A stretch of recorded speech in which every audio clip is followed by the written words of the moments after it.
আসসালামু আলাইকুম।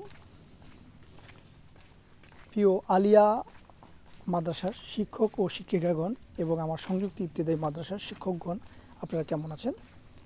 আশা করি অনেক ভালো আছেন। আমি আপনাদের সামনে একটি ভিডিও নিয়ে হাজির হয়ে গেলাম। সেই ভিডিওটি হলো সংযুক্ত ইবতেদায়ী মাদ্রাসার ছাত্রছাত্রীরা কী উপবৃত্তি পাবে এবং স্বতন্ত্র ইবতেদায়ী মাদ্রাসার ছাত্রছাত্রীরাও কী উপবৃত্তি পাবে। দুটি এখানে কালেকশন। সকল ছাত্রছাত্রী উপবৃত্তি পাবে, তবে কবে পাবে সেটি নিয়ে একটু ধোঁয়াশা সৃষ্টি হয়েছে বলতে কবে নাগাদ পাবে। উপবৃত্তির জন্য বরাদ্দ আছে, সে বরাদ্দ যথার্থভাবে ব্যবহার করা হবে কি না সেটি একটি প্রশ্ন। দীর্ঘ 6 মাস যাবৎ অনুদানভুক্ত উপবৃত্তির তালিকা নেওয়া হচ্ছে, তাদের নিয়ে কাজ করা হচ্ছে, তারপরও তাদের কাজ কেন শেষ হচ্ছে না, বিশাল বড় একটা প্রশ্ন। এই যে এরপরে সংযুক্ত ইবতেদায়ী আর বাকি যে স্বতন্ত্র ইবতেদায়ী মাদ্রাসা আছে, তারা তাদের ছাত্রছাত্রীরা বা আমাদের ছাত্রছাত্রীরা কবে থেকে উপবৃত্তি পাবে, মানে ইবতেদায়ী সেকশনের, এটা নিয়ে এখনও ধোঁয়াশা কাটেনি। এখন অধিদপ্তরের ভাষ্য অনুযায়ী যে কথাগুলো বলে, আমি আপনাদেরকে বারবার একটা কথা বলতে চাই। দেখেন, আমি আপনাদেরকে ডেট বলি, এই ডেট ওই ডেট সেই ডেট, অনেক ডেট বলি। এই ডেটগুলো আমার নিজের তৈরি করা ডেট না। কর্মকর্তারা বা সচিব মহোদয়রা অথবা শিক্ষা রিলেটেড যাদের অধীনস্থ আমরা, তারা যেভাবে আমাদেরকে তথ্য দেয় আমি সেভাবে তথ্যগুলো উপস্থাপন করি, এর বাইরে কিছুই না। হ্যাঁ, অমুক তারিখে হয়েই যাবে, অমুক তারিখে হবেই, এই সেই, এগুলো কোনো কিছু না। আপনারা ভালো করে বোঝার চেষ্টা করেন। আমি যে ইনফরমেশনগুলো পাই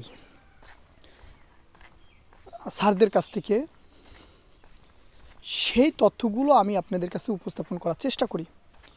এবং বাংলাদেশ সংযুক্ত ইবতেদায়ী মাদ্রাসা শিক্ষক ফোরামের পক্ষ থেকে আমি প্রতিনিধিত্ব করতেছি। আমি এবং আমাদের সংগঠনের যারা আছেন কেন্দ্রীয় কমিটিতে, আমরা প্রতিনিধিত্ব করতেছি। আমরা নানাভাবে চেষ্টা করতেছি, হ্যাঁ, কূটনৈতিকভাবে যেভাবে চেষ্টা করতেছি আমরা। কিন্তু আপনারা বলতে পারেন একটা বছর হয়ে যাচ্ছে, নীতিমালা প্রায় একটা বছর শেষ হয়ে গেছে। 24শে জুন থেকে শুরু হয়েছে, এখনও পর্যন্ত চলমান রয়েছে। সেটির এখন শেষ প্রান্তে। যাই হোক, এটা নিয়ে আমি পরবর্তীতে আরেকটি ভিডিও তৈরি করব।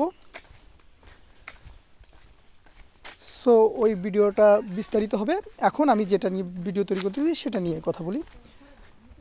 আমি আপনাদেরকে শুধু এতটুকু বলবো যে আমি যে তথ্য বা ইনফরমেশনগুলো পাই সেগুলো উপস্থাপন করার চেষ্টা করি। হ্যাঁ, তারা যেভাবে আমাকে ইঙ্গিত দেয় সে কথাগুলো আমি আপনাদেরকে তুলে দেওয়ার চেষ্টা করি। এই ছাড়া আর কিছুই না। তাদের মুখের কথাগুলো আমি উপস্থাপন করি। আপনারা ক্লিয়ার? তারা এরপরে আসি, দুঃখিত অন্য ইয়েতে চলে যাওয়ার জন্য। আমি আসি এবার উপবৃত্তির ব্যাপারে। স্বতন্ত্র ইবতেদায়ী মাদ্রাসা ছাত্রছাত্রীরা যে উপবৃত্তির জন্য এন্ট্রি করা হচ্ছে, আপনারা দেখতেছেন প্রত্যেক সপ্তাহে বা 10 দিন পর পরে কয়েকটি প্রতিষ্ঠানের জন্য তারা আইডি এবং পাসওয়ার্ড দিচ্ছেন। সে অনুযায়ী সেই শিক্ষকদের তালিকা দেওয়া হচ্ছে। এখনও পর্যন্ত কেবল মাত্র 38,000 ছাত্রছাত্রীর মানে IBS নামে একটা সফটওয়্যার আছে, যে সফটওয়্যারের মাধ্যমে আপনাদের এই যে ছাত্রছাত্রীদের যে তথ্যগুলো নেওয়া হচ্ছে সেই তথ্যগুলোতে জমা পড়েছে 38,000। এই ফাইলটি প্রেরণ করা হয়েছিল, কিন্তু এই ফাইলটি অনুমোদন হয়নি। ছাত্রছাত্রীদের উপবৃত্তির এই ফাইলটি অনুমোদন হয়নি। কেন অনুমোদন হয়নি? কারণ হলো, এই যে সফটওয়্যার 50,000 শিক্ষার্থীর তালিকা না হলে এটি ওপেন হয় না। আবারও বলি, 50,000 শিক্ষার্থীর তালিকা না হলে এটি ওপেন হয় না। এই জন্য স্বতন্ত্র ইবতেদায়ী মাদ্রাসার ছাত্রছাত্রী অনুদানভুক্ত যে মাদ্রাসাগুলো আছে সেইগুলো ছাত্রছাত্রীরা কি উপবৃত্তি পাচ্ছে না এবং দেরি হচ্ছে। এই 38,000 মানে 12,000কে আরও 12,000 শিক্ষার্থী এখানে ইনক্লুড করতে হবে, দেন তারপরে তাদের উপবৃত্তির কাজটা শেষ হবে। স্বতন্ত্র অনুদানভুক্ত ছাত্রছাত্রীর উপবৃত্তির কাজটা তখনই শেষ হবে যখন এটা 50,000-এ পরিপূর্ণ হবে। পরিপূর্ণ হলে ওই সফটওয়্যার ওই ফাইলটি অনুমোদন হয়ে যাবে। এবং আসি এবার সংযুক্ত ইবতেদায়ী মাদ্রাসা ছাত্রছাত্রীদের উপবৃত্তির ব্যাপারে। এটা হলো অনুদানভুক্ত মাদ্রাসা ছাত্রছাত্রীদের উপবৃত্তির ধাপ হলো প্রথম ধাপ।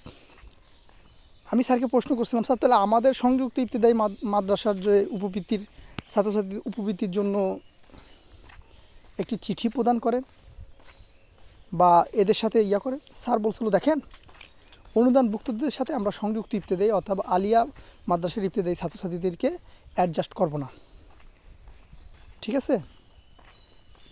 এবং এদের কাজটা শেষ হলেই আপনাদের ইবতেদায়ী মাদ্রাসার যে ছাত্রছাত্রীরা আছে তাদের তালিকা আমরা চাবো, একটি চিঠির মাধ্যমে চাবো, আপনাদেরকে চিঠির মাধ্যমে জানিয়ে দেওয়া হবে। তবে এই কাজটা শেষ হলেই পরবর্তীতে সেকেন্ড ধাপের কাজ আপনাদেরই, ছাত্রছাত্রীদের উপবৃত্তির কাজটা আপনাদের হবে,